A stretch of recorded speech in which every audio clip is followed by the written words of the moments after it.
Résumé du livre La parole est un sport de combat de Bertrand Perrier. Bertrand Perrier est un avocat et enseignant français spécialiste de l'art oratoire. Dans son livre, il donne des clés pour améliorer son parler. Il présente des exercices et des astuces pour réussir un discours, un examen oral, un débat, un entretien, un rendez-vous amoureux. En parallèle, il partage aussi de riches réflexions sur l'art oratoire.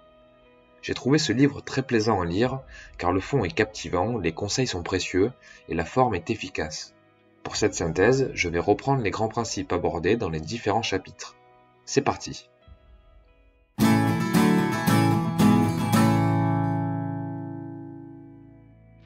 Pour l'auteur, la parole est une force. Elle permet à la fois de forger ses idées, de les affiner et de les partager. Pour cela, elle doit s'incarner dans des mots précis, s'appuyer sur un vocabulaire fourni et s'organiser dans une structure appropriée. Bien parler nécessite un entraînement et des techniques pour être à l'aise en public, structurer un discours, le délivrer avec aisance et convaincre en toutes circonstances. L'un des premiers éléments à maîtriser est le non-verbal.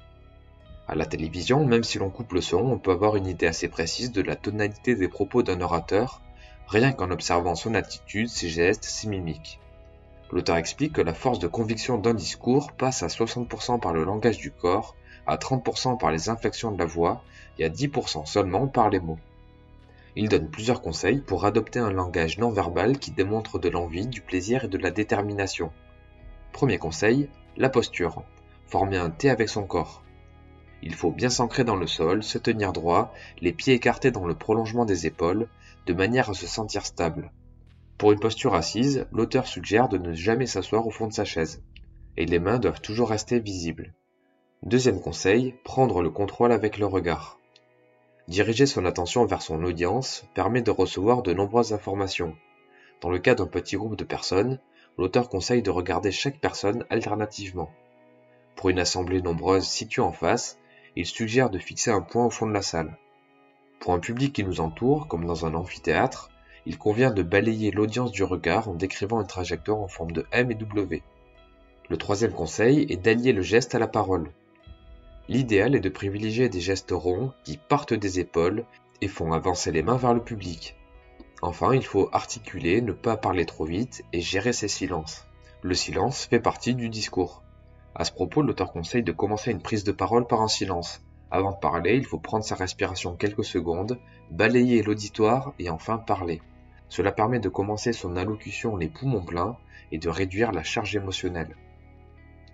Bertrand Perrier propose ensuite 4 habitudes pour enrichir son vocabulaire avec de nouveaux mots et limiter les termes qui ne veulent rien dire et qui n'ajoutent rien à la conversation.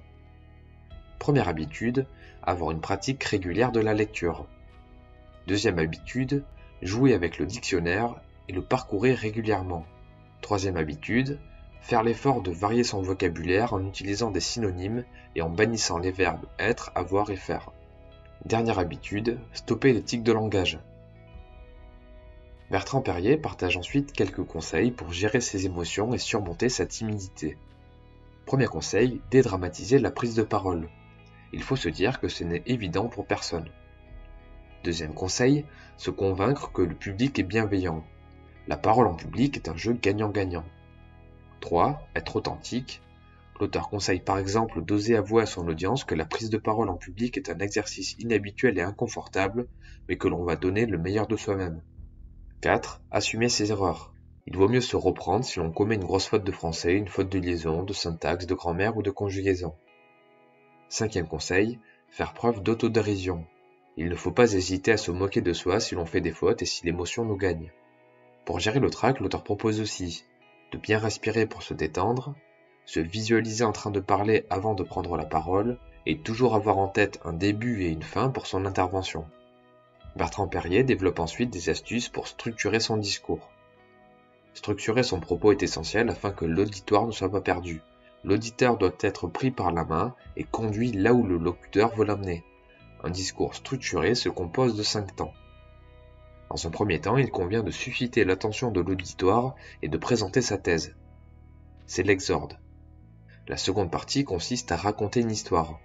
La narration ou le storytelling représente le fil conducteur du discours. Il s'agit d'enchaîner les différents éléments de sa prise de parole de manière harmonieuse. Troisième temps, énoncer les arguments. L'auteur conseille de disposer les arguments les plus forts au début et à la fin de la démonstration. Il suggère aussi de les formuler de façon très claire et de les qualifier. Quatrième temps du discours, réfuter les arguments adverses. En plus de démontrer que l'on a raison, il faut prouver que l'adversaire a tort. Cinquième temps, bien amener sa conclusion, la péroraison. La péroraison consiste à résumer sa thèse et achever le discours d'une façon telle que le public ne peut avoir aucun doute sur le fait qu'il est terminé. En complément des conseils pour structurer son discours, l'auteur donne plusieurs astuces pour l'élaborer. Il faut d'abord analyser le sujet, examiner préalablement chaque mot du sujet pour se demander s'il n'y a pas plusieurs sens. Ensuite, il convient de labourer le champ lexical, pour enrichir le vocabulaire lié aux mots-clés du sujet. 3. Déterminer des axes de démonstration et organiser les idées pour défendre la thèse. 4. Définir des formules et des images, car c'est ce que les gens retiennent d'un discours. 5. Bien rythmer son discours. L'auteur conseille de toujours se demander si l'on pourra dire chaque phrase que l'on écrit. Et enfin, organiser visuellement son discours. Il faut scinder le texte en de multiples paragraphes en fonction de son rythme et l'annoter pour la lecture. Néanmoins, pour Bertrand Perrier, qui est un adepte de l'improvisation, la lecture d'un discours possède plusieurs inconvénients. Elle empêche l'orateur d'adapter son message, elle contribue à accélérer le débit de parole et elle signifie au public que le message est déjà préparé à l'avance. A l'inverse, l'improvisation a une réelle vertu d'authenticité. Improviser requiert de l'entraînement et une forte préparation. Comme le disait Winston Churchill, un discours improvisé a été réécrit 3 fois. Dans la suite du livre, l'auteur partage ses conseils pour réussir de nombreux exercices de prise de parole, comme un débat, des plaidoiries ou un discours politique. Pour ne pas alourdir cette vidéo, je vais reprendre seulement 3 de ces cas: l'entretien d'embauche, l'art du pitch et dispenser un discours médiatique. Commençons par l'entretien d'embauche. L'entretien d'embauche a pour but de valider des motivations et le contenu de l'expérience du candidat. Bertrand Perrier propose plusieurs principes pour le réussir. Premièrement, préparer l'entretien en ayant les réponses à ces 2 questions. En quoi ce poste m'intéresse et qu'est-ce que je pourrais apporter à l'entreprise? 2. Mettre en adéquation ses motivations, ses compétences et sa personnalité avec le poste. 3. Prêter attention à la forme. Avoir une tenue adaptée au poste, articuler de manière claire et détachée, en ayant une voix et un débit équilibrés. Et encore, adopter une posture simple en respectant quelques règles élémentaires, comme un de droit, regarder régulièrement son interlocuteur dans les yeux, etc. Et enfin, dernier conseil, ne pas subir l'entretien, être actif. Par exemple, prendre des notes pour marquer son intérêt, clôturer l'entretien sur une poignée de main, un remerciement et une formule proactive pour exprimer sa motivation à poursuivre. Et encore, transmettre une synthèse de l'entretien quelques jours après. Deuxième cas, maîtriser l'art du pitch. Pitcher signifie présenter oralement un projet de manière synthétique, claire, captivante, dynamique et enthousiasmante. Selon l'auteur, un pitch efficace se structure en 6 parties. Le problème, expliquer comment l'idée a germé grâce à une anecdote factuelle ou du storytelling. Deuxième partie, détailler les opportunités du projet et du marché sur lequel on se positionne. 3. Exposer les caractéristiques majeures de sa solution. 4. Présenter l'avancement du projet. 5. Expliquer de quoi on a besoin. Et enfin 6. Présenter les personnes qui travaillent sur le projet. Troisième cas, parler dans les médias. Le discours médiatique est un exercice difficile puisque l'orateur dispose d'un délai relativement réduit pour faire passer son message. Les messages les plus efficaces s'appuient généralement sur le schéma suivant: une présentation de l'idée, un développement bref, un exemple et une conclusion. Quoi qu'il en soit, l'auteur recommande faire passer 2 ou 3 messages clés, pas plus durant l'intervention, être bref, clair et précis, et ne pas s'éloigner de son propos, quelles que soient les questions de ses intervieweurs.